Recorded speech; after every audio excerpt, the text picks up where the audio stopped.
Hello, I'm Megan Perry, an occupational therapist and certified hand therapist. Here at LeatherHandLab.com, beautiful, functional, custom leather hand splints are made. In this video, I will demonstrate how to create a negative cast of your patient's arm. The entire process takes about 15 minutes. First, let's look at the supplies you'll need. You will use 1 roll of plaster of Paris bandage. I use BSN 195 LPL 63. The roll is 15 centimeters by 2.7 meters. There is enough bandage in this roll to cast all but the widest of forearms. Have a few scrap pieces on hand to cover any unintended gaps in your cast or to extend your cast for a very large forearm. The plaster is cut to size with cast scissors like these. You can tear the bandage by hand, but I find this creates a lot of dust. Have a ruler or measuring tape available.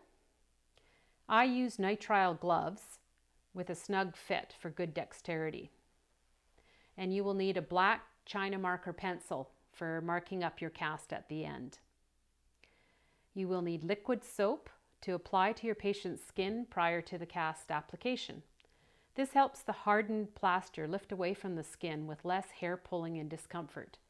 If your patient has an abundance of hair or has particularly hypersensitive skin, you may want to use Vaseline on the skin prior to casting. You'll need a container, such as this one, to wet the plaster bandage. Line it with paper towel to catch any excess plaster so it won't go down your sink drain. You will be filling the container halfway with lukewarm water. If you want more time before the plaster sets, use cool water instead. And finally, towels. You'll need a couple of towels, one to cover your work surface and one to cover your patient's arm and lap. Now, let's go step by step in creating your cast. First, determine whether the desired splint is going to be hand-based or forearm-based. This video today will demonstrate a cast needed for a forearm-based splint. The steps for creating a hand-based splint are similar, except the cast will only need to extend 2 inches proximal to the wrist. Measure the length of the bandage, going from 1 inch distal to the MCP joints to about 2/3 up the forearm. So for this arm, we'll need about 12 inches length of plaster bandage. Now cut the bandages as follows. Your first piece is going to be 12 inches long, like we just measured, and it will be 3 layers of plaster thick. This is going to be molded over the volar forearm of your patient. Now your second layer will again be 12 inches long and 3 layers thick. And this layer will be molded over the dorsal portion of the forearm.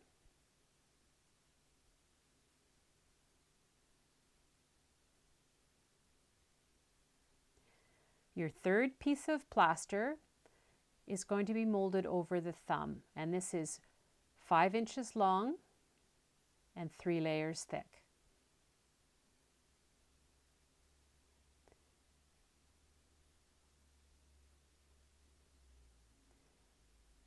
At the folded end, you're going to be making a 1.5 inch cut into the bandage.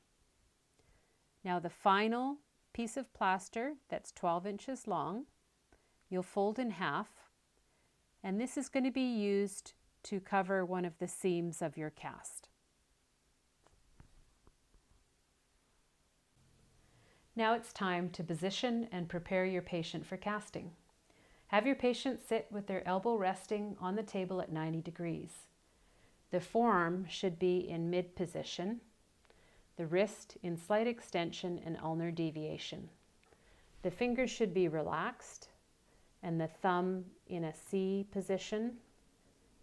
The thenar muscles should be relaxed as well. If they're tight, you'll find it creates a bump in your cast.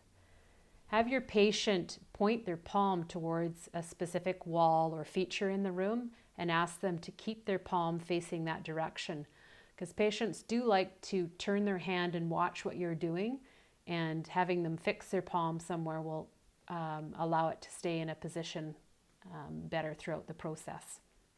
So first, let's put some soapy water on the hand.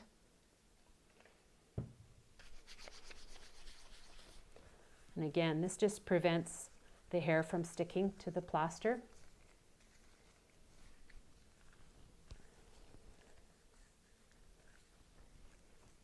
And then just wipe the excess off your gloves before you do the next step. So now you're going to wet the volar layer and apply it to this side of the hand. So you'll take your 3-ply piece and you're going to submerge it in the water.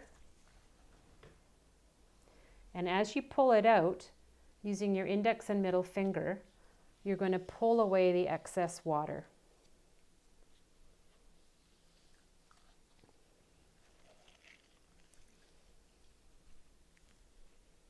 And it doesn't matter if it's too wet. So now you're going to lay this piece onto the volar hand and forearm, smoothing as you go. You want the distal edge to be just past the MCP joints. You're going to smooth the plaster over the ulnar side of the hand and forearm, and working just to move out any bubbles and bumps. And you check your position again of your wrist. Now you're going to fold down the distal edge by about 1/2 inch. And you're going to fold the proximal edge again by about 1/2 inch. This just helps to reinforce the cast. And now along the radial border, you want to fold it over. This is where you're going to create a seam. And fold over in the web.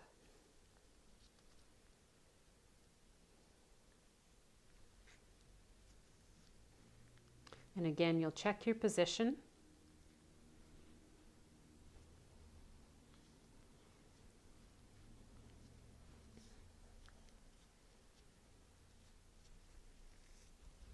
And smooth out any bubbles.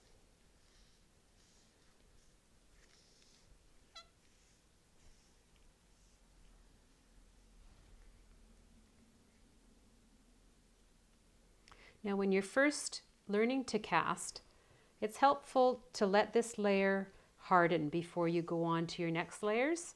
And that way you'll know you'll keep a good position, because it is hard to maintain a good position in the casting process.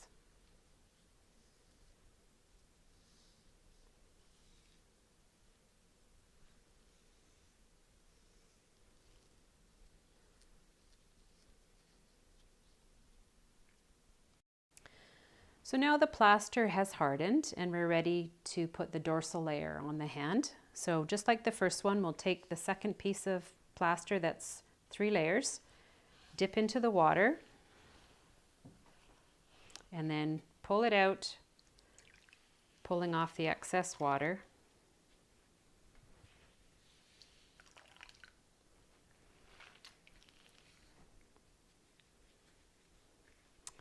And now this is laid on the back. So in order to kind of help it stay in position, on the ulnar side, you're going to wrap it around and attach this layer first.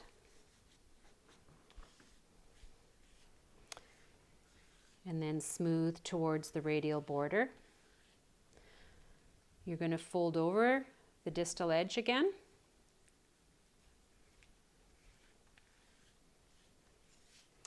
And fold over the proximal edge.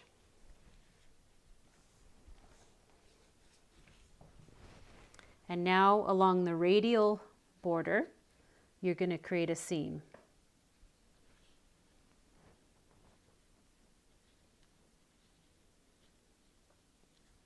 By folding that edge.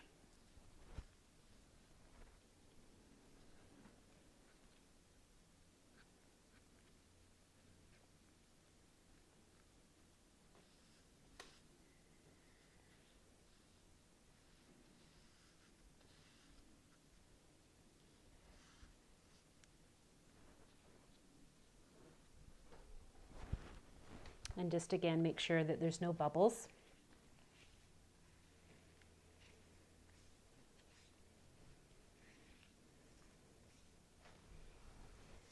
Okay, now we're ready to mold the piece around the thumb. This is the piece with the little cut. So we dip. And this one, you can just squish the water out. Stretch it back out again. So now the cut edge is going to go in the thinner web space.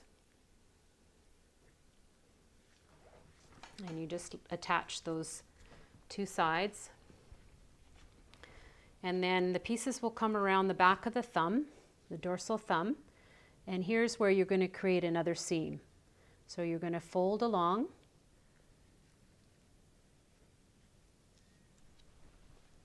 Both pieces.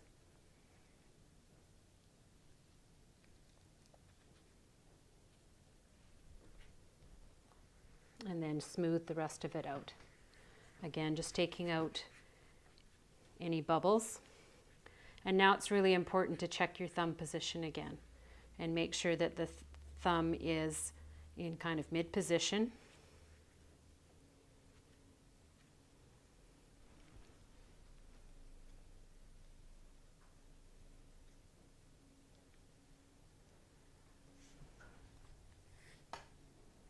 And don't worry if there's little holes here or there. That'll get patched later.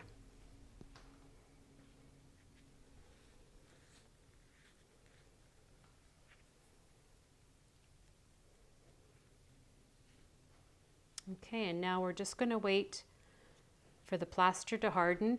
The plaster, as it's setting, will feel a little bit warm, but it won't be uncomfortable to your patient.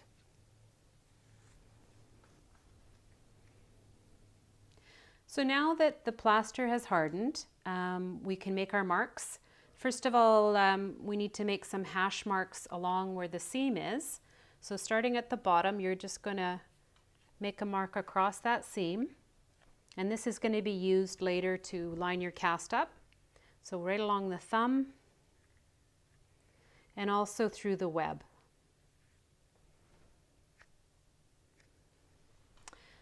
Write your patient's name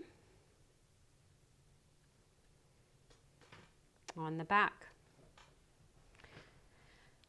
So now that it's fully set, we're going to loosen the cast and remove it from your patient.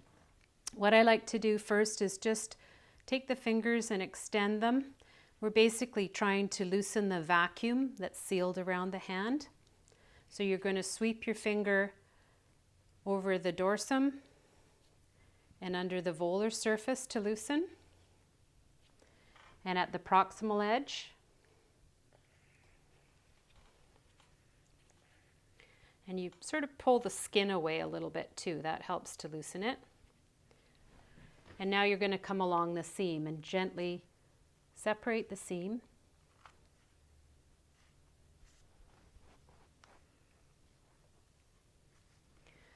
And now with the thumb, except for very rare casts that need to go right to the tip, usually the cast only needs to be correct right up to the IP joint, but even so, we can reposition this seam later. So I'm loosening the plaster away from the thumb.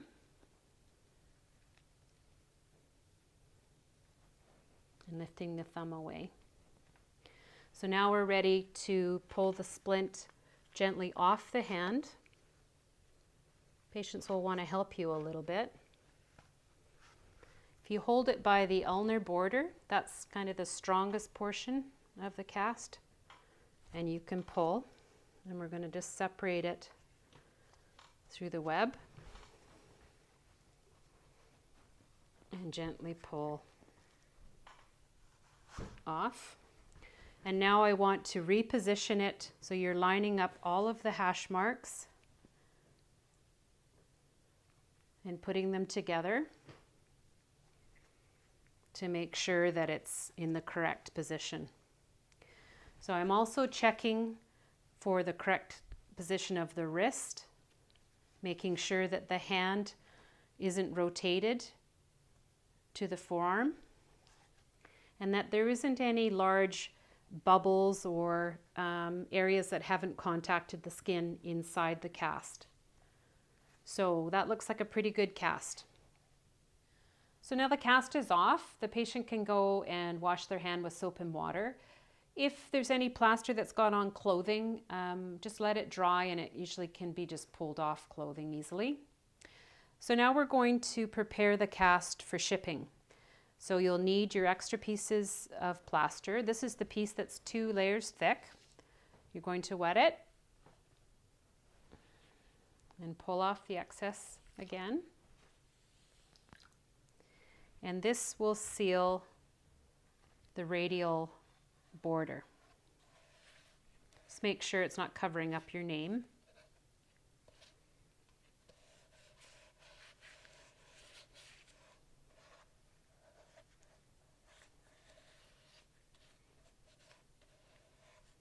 And now you're going to need a second piece that's about this long, double layered.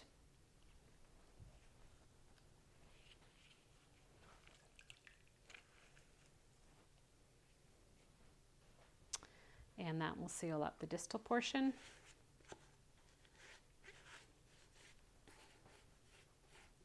And you can see I still have a little hole at the end of the thumb, so just take a scrap piece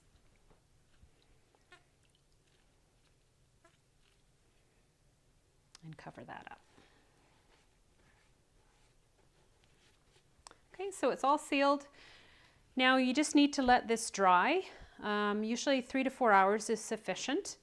And then we will show you how to box it up and send it for shipping. So now the cast is dry and we're able to stuff it, paper, place it in a box. You can use paper or bubble wrap.